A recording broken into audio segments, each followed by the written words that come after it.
A lot to talk about here on the San Francisco 49ers report. We have some Niners injury news. San Francisco making a couple of roster moves. Some important players returned to practice, and the Niners worked out a few offensive linemen. Does that signal that San Francisco will be signing a big boy in the offensive trenches soon?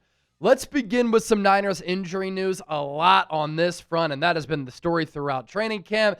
That's been the story throughout Kyle Shanahan's tenure with the Niners, because since 2017, as we've talked about, they've been top 10 in injury rate every single year outside of 2023. And what happened? Yep, they made it to the Super Bowl. So offensive lineman Dominic Pooney, a rising star on this Niners team who got hurt on Jake Moody's short field goal on Saturday, has a knee sprain. He's out for a few weeks. Defensive end Yetur Gross-Matos, we barely seen him since he signed that 2-year, $18 million deal last offseason. He has this knee injury that won't go away, so he could start the season on PUP. The Niners do not like how it hasn't come along, and there's been no progress on that front. Wide receiver Jauan Jennings, still dealing with that bulky calf issue.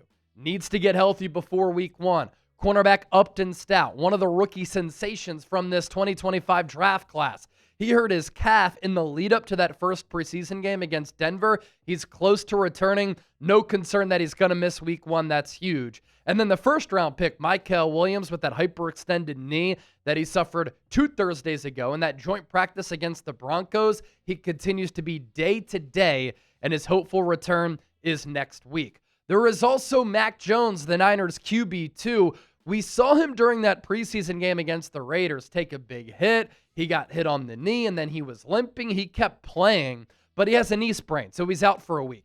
That explains why San Francisco signed Nate Sudfeld, which we talked about last night prior to him getting signed, and then earlier today when the Niners made that move official. So the quarterbacks for San Francisco right now, Brock Purdy QB1, Carter Bradley QB2, Nate Sudfeld QB3. No long-term concerns with Mac Jones, and hopefully that is the case, because Carter Bradley playing quarterback for the Niners in a regular season game, no thanks, even though he got a lot better from preseason game number 1 to number 2.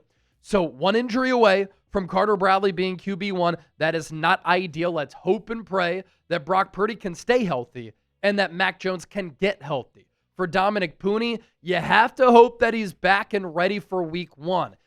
His injury is going to take us right up to the first week of the regular season, which is going to be here before we know it as we record this show on August 19th. The Niners go on the road. They play a Seahawks team in a hostile environment.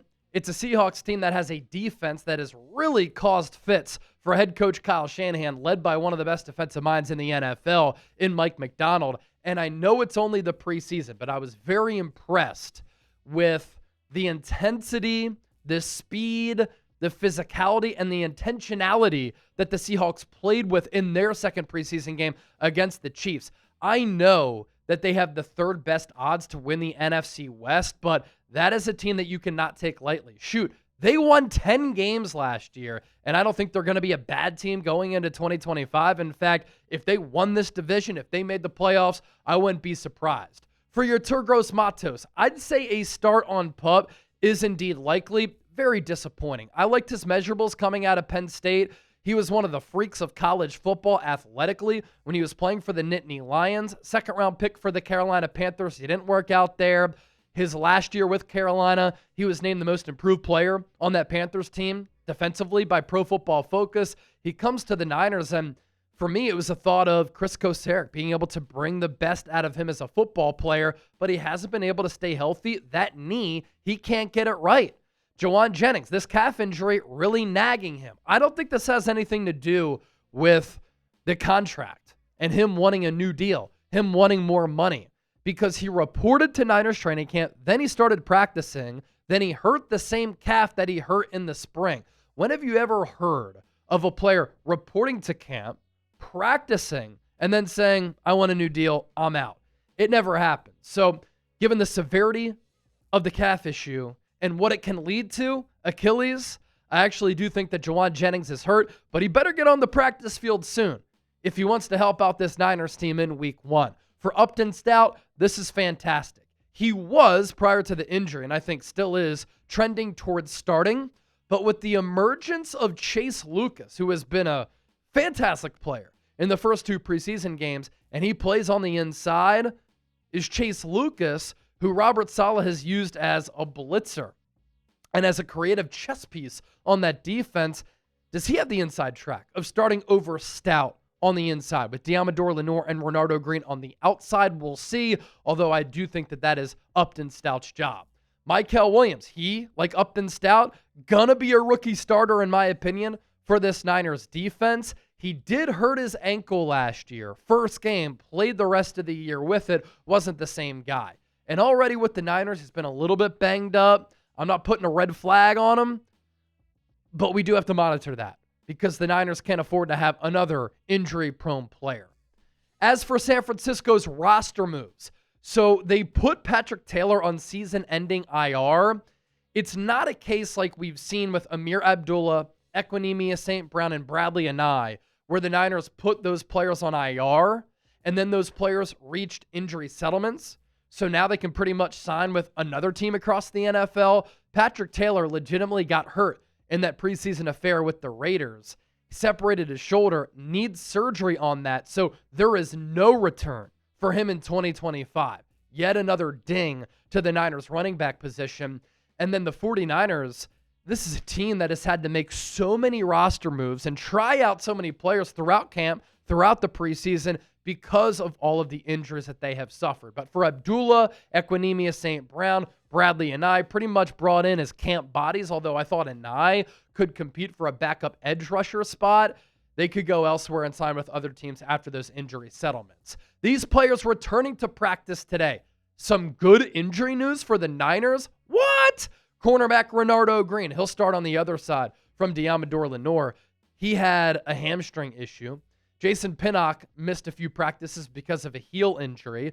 Running back Isaac Guerendo was back in full, missed some time with a shoulder issue. Sam Okuayinonu injured his groin. Jordan Elliott was out for a bit. And then defensive end Nick Bosa had some neck issues. So those players returning to practice today for San Francisco. I do want to hear from you. I alluded to this a little bit ago, but are you worried about week 1? Niners Seahawks in Seattle. Type W for worried, F Seattle for no. You're still confident in this ball club? Share your thoughts with me down in the comments section. Still to come, San Francisco working out a few offensive linemen. Does that mean they're on the verge of signing an offensive lineman? We'll get into that and who they worked out coming up just around the corner. But I got to give a shout out to our friends, our sponsor, Prize Picks, the #1 daily fantasy sports app here in North America, where you can win big and win up to 2,000 times your cash. And it's available in 45 states, including the great state of California. Get $50 when you play $5. You just have to use that link down below, prizepicks.com/CLNS. Football, it's here, man. And college football, it's almost here as well. So don't miss any of the action this season on Prize Picks. And while it might be preseason football, it's never too late to get into the game. Prize Picks is simple to play. Just pick more or less on 2 to 6 player stat projections. If you get your picks right, you could cash in and win up to 2,000 times your cash. It's the best place to win real money this football season. Which players are going off? Which ones aren't?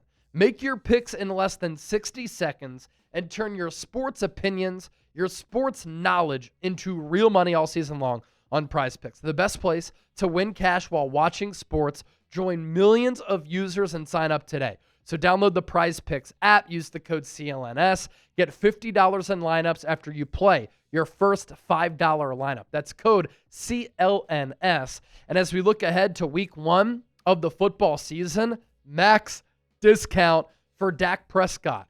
And I know we don't like the Cowboys here on this show, but we have to admit, Dak Prescott on this special is going to throw for more than a half yard against the Philadelphia Eagles. Let's also rock with Brock Purdy more than 233.5 passing yards against the Seahawks, and Christian McCaffrey more than 76.5 rushing yards. He's been looking great throughout training camp. #1 fantasy sports app. Win big up to 2,000 times your money. prizepicks.com/CLNS. This is easy and exciting daily fantasy. All right, we move forward on the show. is offensive line help on the way for San Francisco. The Niners today worked out 3 interior offensive linemen, one of whom does have tackle experience, and it came at a fitting time because during training camp practice today, this Niners offense really struggled, and it continues to be a weakness for this ball club. Michael Dunn, Chasen Hines, Carter O'Donnell, the offensive lineman to work out for San Francisco at the SAP Performance Facility today. And with this Niners offensive line, you saw at practice today, Evan Anderson beating Jake Brendel, defensive tackle versus center matchup there. And then Jordan Elliott, after missing some time due to injury, came back and he beat Nick Sakel a few times. The fact that Connor Colby has been getting first-team reps, Nick Sakel was getting first-team reps when Ben Barch was hurt. Then when Barch came back, Zakel was running with the 2s, but now it's Colby running with the 1s. And Zakel, they're trying him out at guard. They're trying him out at center. That tells me that his roster standing is not on firm ground. In order to make this team as one of the final offensive linemen, the Niners are trying to see, can Nick Zakel be a swing guard and center? But when you're getting beat by Jordan Elliott, you're not faring well in preseason games, it ain't great. He is one of Brock Purdy's good friends, but you need the best players on this team. Michael Dunn, of those 3 who worked out for the Niners, the most experienced offensive lineman to try out today for the Niners. He played his college football at Maryland. He was undrafted in 2017. His NFL experience, 53 games and 9 starts. Throughout his long and windy football journey, he's had stops in the XFL and the AAF. That's the Alliance of American Football League. Yeah, that was once a league not too long ago.